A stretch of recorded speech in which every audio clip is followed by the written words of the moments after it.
안녕하세요. 스탁119 임광목 대표입니다. 6월 27일 목요일 오후 4시 11분 장마감 유튜브 방송입니다.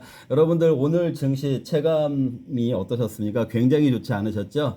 물론 그 현대차 같은 종목이 이제 30만 원에 육박을 하면서 지수를 많이 받쳐주고 있고, 또 지난주에 그 코스피가 2800선 위로 고점을 갱신하는 그런 모습을 보였기 때문에 지수상으로 봤을 때는 6월 장세가 전반적으로 그 시장이 올랐다라고 평가가 될 수가 있겠지만, 사실상 체감 증시로 봤을 때는 기간 조정의 형태를 보였던 4월이나 5월 증시보다도 굉장히 어려운 장세가 아니었을까 이런 생각이 들고요. 아마도 여러분들이 가지고 계신 종목들 중에도 오히려 4월이나 5월 달에 비해서 그 주가가 더 낮아진 종목들이 훨씬 많지 않을까, 제가 그렇게 짐작이 되는 그런 부분들이 있습니다.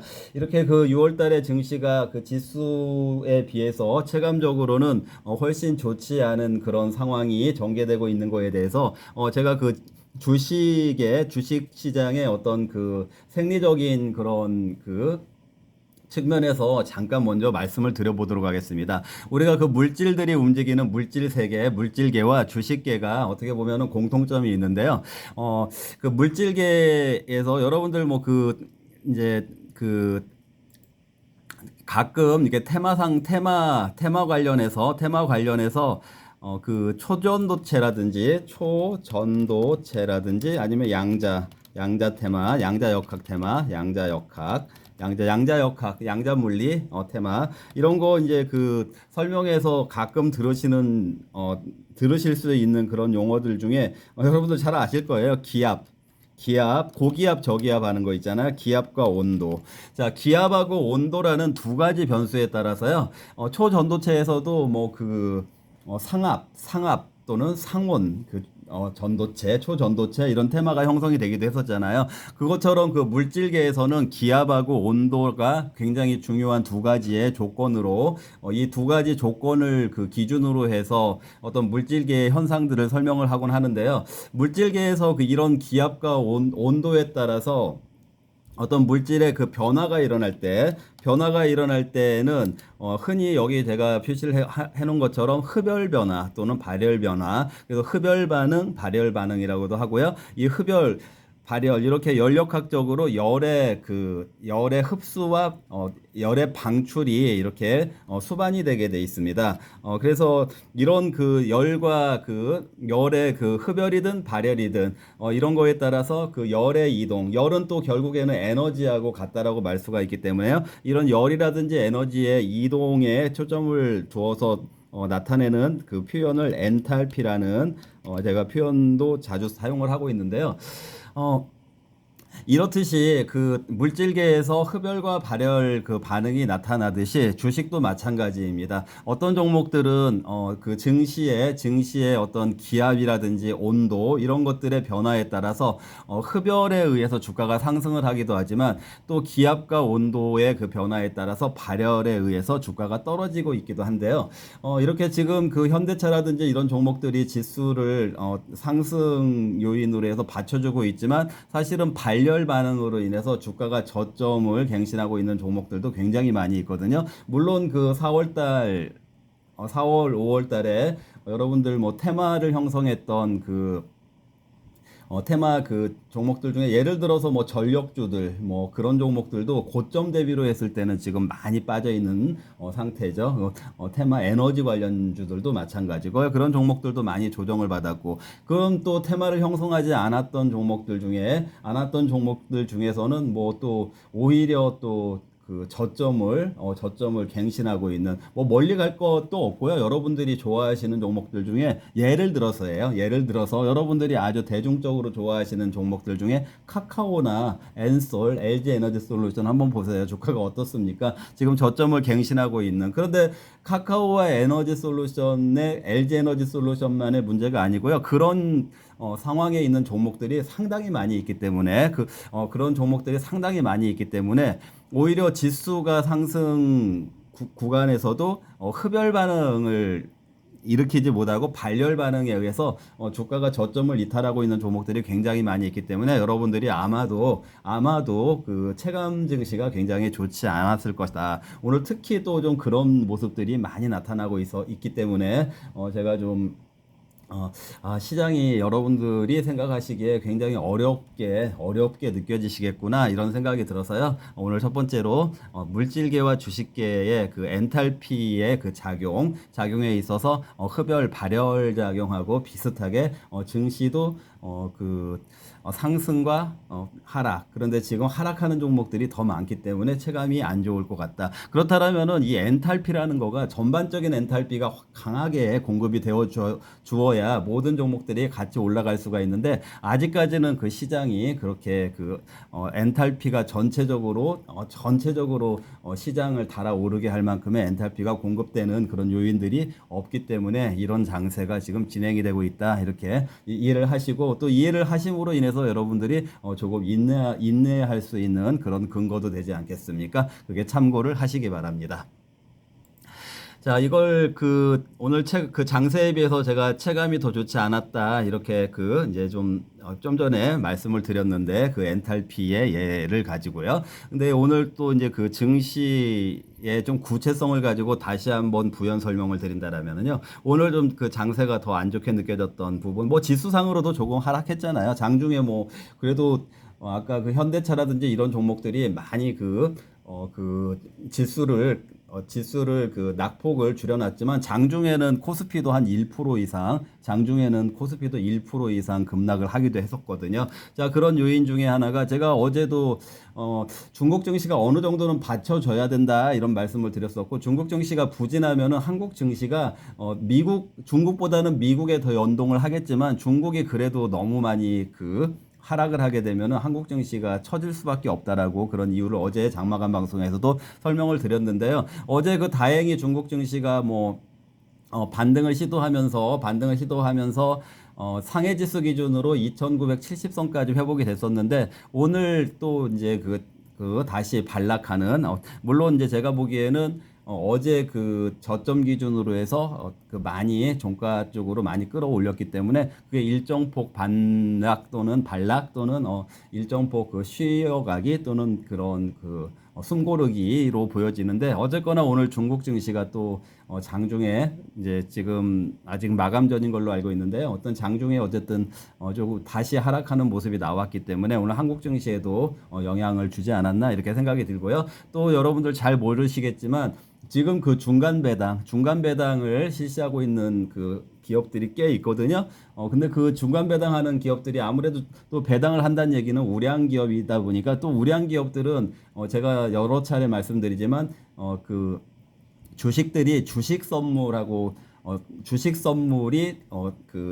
이렇게 개설이 되어 있는 그런 종목들이 많거든요. 그러니까 굉장히 복잡하죠. 그러니까 중간 배당을 하는 종목들이 또 우량주니까 또 우량주들은 주식 선물까지 상장이 되어 있으니까 그 관계 속에서 굉장히 오늘 어쨌든 6월 달 중간 배당하는 종목들은 오늘 배당락이 이루어지다 보니까 그 배당락으로 인해서 오늘 주가들이 왜곡이 되는 종목들이 좀 많이 있었어요. 그렇기 때문에 그런 종목들은 오늘 좀 민감하게 좀 반응하는 종목들이 많았기 때문에 물론 그런 종목들을 오늘 제가 한 종목은 종가에 한번 매수를 해도 괜찮을 것 같다라는 판단으로 추천한 종목도 있는데 중간 배당락 한 종목 중에요.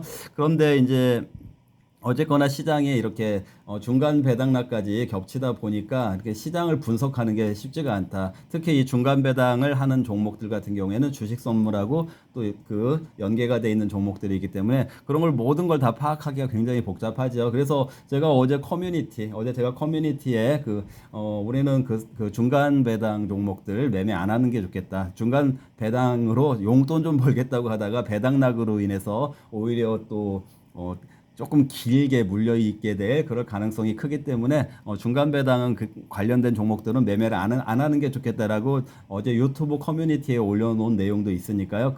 커뮤니티에서 올려놓은 내용도 한번 확인을 해보시고요. 어쨌든 그런 중간 배당락이 오늘 작용을 하면서 시장이 썩 좋지 않게 또 체감적으로는 더 좋지 않게, 또 종목적으로는 굉장히 배당락과 주식 선물 이런 그 관계성 속으로 인해서, 관계성에 의해서 주가가 많이 왜곡이 되는, 그렇게까지 빠질 이유가 없는데 많이 빠지는 그런 흐름이 보인 종목도 보였습니다. 그런 종목들 중에 제가 하나 종목 선택을 해가지고 장중에 그 고객분들께는 종가 매매 한번 여유 자금이 있다고 하신 분들께 종가 매매를 좀 한번 해봐도 괜찮겠다라고 추천을 드린 종목도 있고요. 또 지금 그 여유 자금이 있는 분들이 최근 뭐 한 일주일 정도에 시장이 이렇게 체감적으로 더 좋지 않은 장세가 진행이 되다 보니까 자금 있는데 종목 더 안 사도 되나요? 이렇게 이제 물어보시는 분들이 계시는데, 제가 그 매수에 좀 적극적으로 요즘에 매수에 적극적으로 추천을 안 하고 있습니다. 오히려 좀 교통 정리, 가지고 계신 종목들 교통 정리가 먼저 필요해 보이니까 자꾸 서둘러서 살려고 하지 마세요. 이렇게 안내를 드리고 있는 거 여러분들 유튜브 보시는 분들 중에도 제 얘기가 맞다고 고개 끄덕끄덕 하시는 분들이 계실 거예요. 제가 그렇게 이제 설명을 드렸기 때문에. 또한 또한 또 종목들 제가 예를 들어서 우리 음악에도 템포라는 것이 있잖아요. 빠른 템포는 업템포라고 하고, 업템포, 빠른 템포를 업템포라고 하는데, 어떤 때는 그 업템포에 의해서 뭐 업템포를 그 빠른 템포를 나타내는 뭐 알레그레토라고 하나요? 뭐 그런 조금 빠르게 이런 템포로 종목을 매수를 자꾸 추천을 해 드리는 경우도 있지만, 조금은 안단테, 요즘에는 좀 안단테, 좀 느리게 제가 안단테 그 템포를 유지하고 있지 않습니까? 그래서 굉장히 철저하게 어떻게 보면은 이쪽에서 제가 악성 세력이라는 말을 써놨는데요. 그 세력들이 굉장히 지능적으로 우량주들 아까 카카오, 엔솔 이런 종목들도 얘기했지만, 이제 좀 그렇게까지 더 빠지게 할 필요까지는 없어 보이는데 하는 종목들도 이 악성 세력들이 철저하게 누르고 있는 그런 종목들이 많이 보이더라고요. 그러다 보니까 우리 포트폴리오 매수에 있어서도 저는 좀 철저하게 좀 세력의 템포보다 느리게 세력이 계속해서 이렇게 그 악성적인 그런 영향을 주고 있으니까, 굳이 그 악성적인 그 영향을 줄 때에 서둘러서 매수를 해가지고 거기에 휘둘릴 필요가 없으니까 좀 천천히 매수하자. 추가 매매를 하더라도 간격을 좀 벌려놓은 상태에서 추가 매매를 하자. 이런 식으로 아주 좀 그 슬로우 템포를 여러분들에게 권고를 하고 있고, 매수에 있어서도 며칠씩 기다렸다가 조금 매수하고 이런 안내를 해드리고 있지 않습니까? 그렇게 좀 제가 그런 어떤 스탠스를 취하고 있는 이유가, 이렇게 지금 악성 세력들이 좀 쉽게 시장에 수익을 주지 않고 자꾸 저점을 낮추려고 하는 그런 의도성을 가지고 있는 악성 세력들, 그리고 또 소형주들 같은 경우에, 우량주들은 그런 악성 세력들이 철저하게 자꾸 이렇게 저점 인식에 대해서 실망감을 주면서 더 누르는 그런 모습을 보이기도 하고 있고, 소형주들 같은 경우에는 소형주들은 뭐 그냥 방치를 시켜 놓는 그런 모습도 나타나고 있거든요.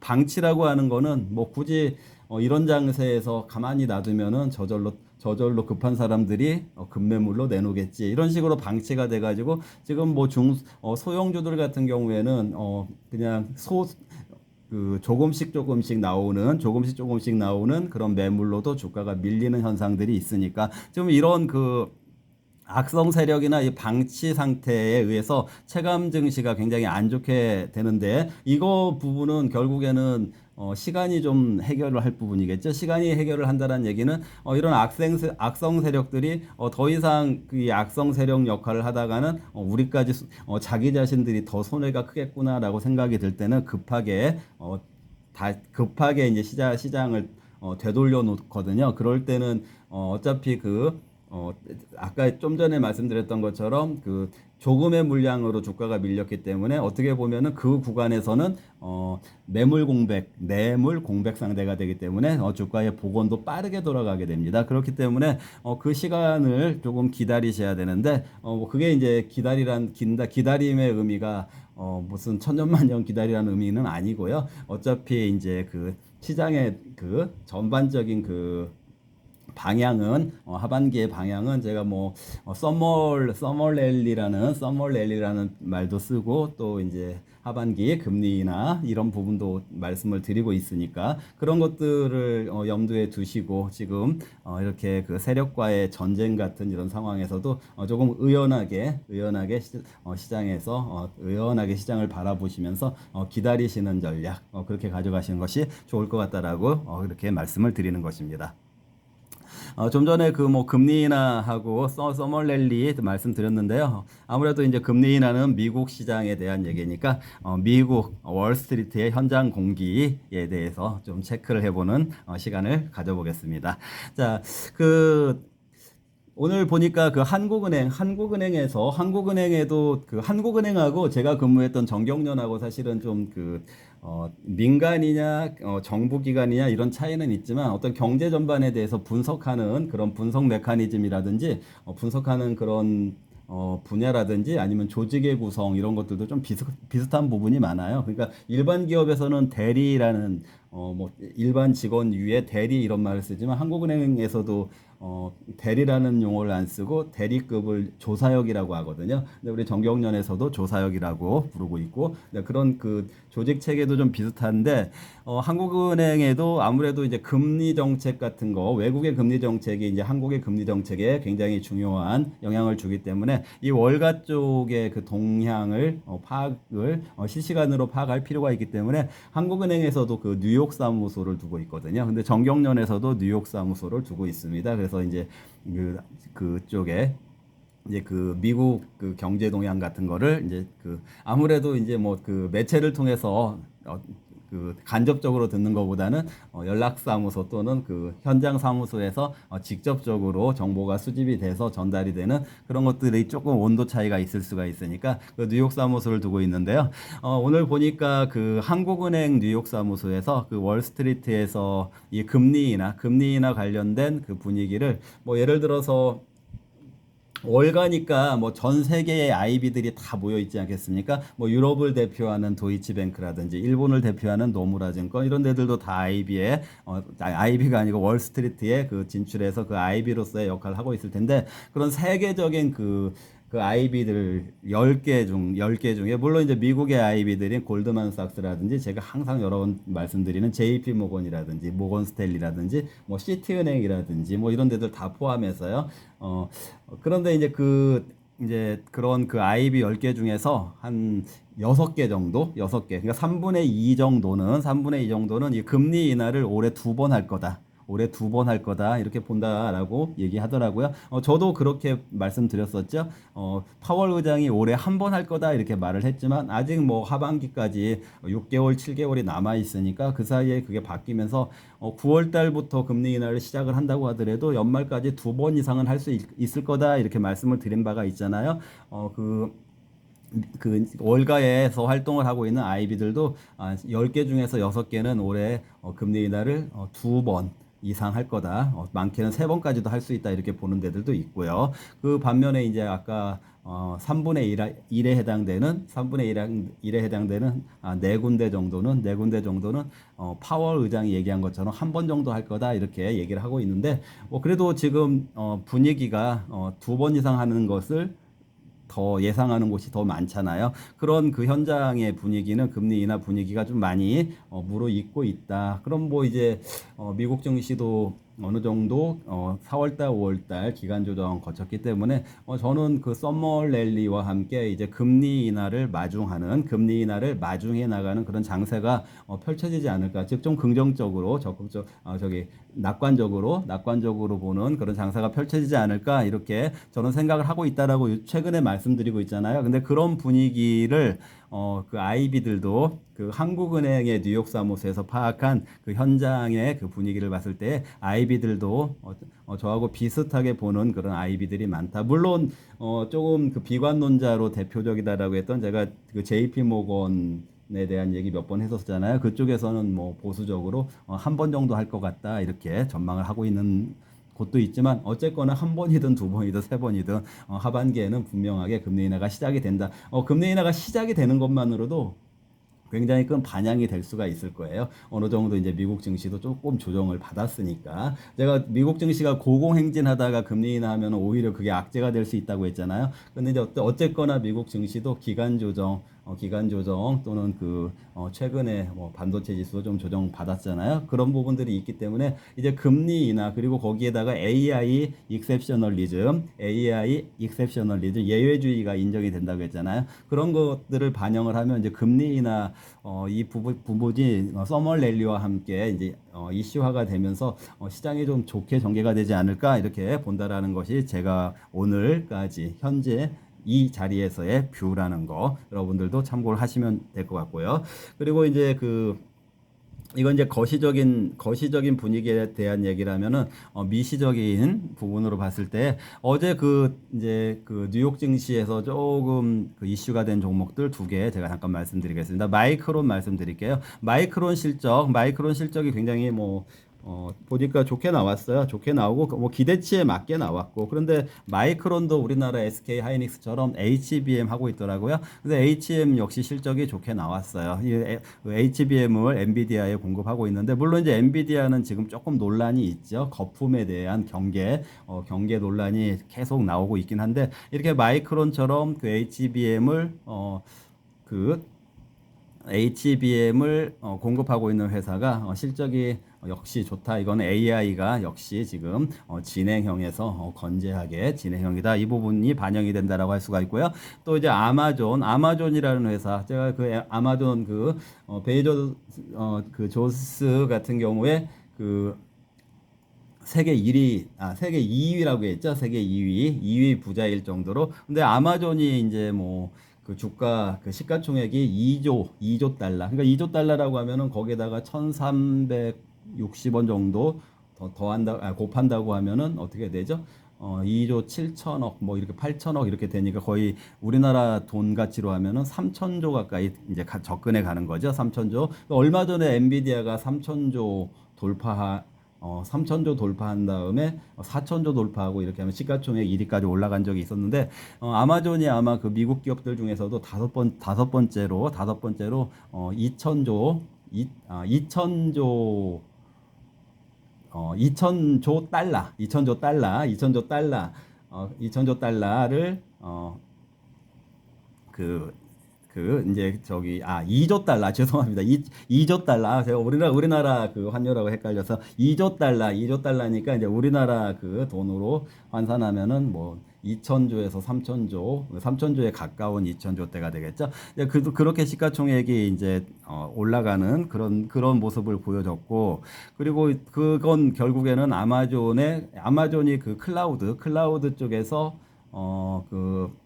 전 세계 마켓쉐어의 아마 40% 정도 차지하고 있을 거예요. 클라우드 쪽에서 굉장한 거죠. 이 클라우드 가지고 먹고 사는 기업들이 우리나라의 네이버, 삼성 SDS 이런 데들도 다 클라우드 가지고 먹고 사는 기업들인데 거기 40% 정도를 아마존이 차지하고 있으니까 그리고 아마존은 지난번에 스페셜 방송에서도 한번 다뤄드렸잖아요. 자기들을 전자상거래 이커머스 회사라고 부르지 말아라. 자기들은 클라우드 플랫폼 회사다 이렇게 변신을 했다라고 말씀드렸었잖아요. 이렇게 이제 마켓시어를 가지고 그런 실적들이 반영이 돼서 시가총액이 2조 달러를 드디어 돌파했다 이런 소식이 있는 걸 보면 역시 마이크론도 HBM 그리고 아마존도 클라우드 이런 거 보면 결국에는 AI 그리고 데이터 센터 장세가 아직도 유효하다 이런 것들에 대한 반증이 되지 않겠습니까? 이런 부분들을 반영해서 우리 한국 증시 아직까지는 체감적으로 조금 어려운 시간을 보내고 있는데요. 또 조정이 마무리가 되면은 이런 대세적인 경제 상황, 거시적으로는 금리 인하, 그리고 아직까지 유효한 AI 데이터 센터, 그런 경제, 밸류 체인, 이런 관점에서 시장이 다시 살아나지 않을까 이렇게 생각을 하니까요. 여러분들 막바지 인내심 잘 발휘하셔서 잘 견뎌보시면은요, 또 종목들이 또 어느새 좋게 모양들을 만들어 가지 않을까 그렇게 생각이 듭니다. 자, 오늘 내용이 유익하셨다라면요, 그리고 또 재미있으셨다라면요, 좋아요와 아직 구독 안 누르신 분들은 구독도 눌러주시고요. 내일 또 다시 뵙도록 하겠습니다. 네, 시청해 주셔서 감사합니다.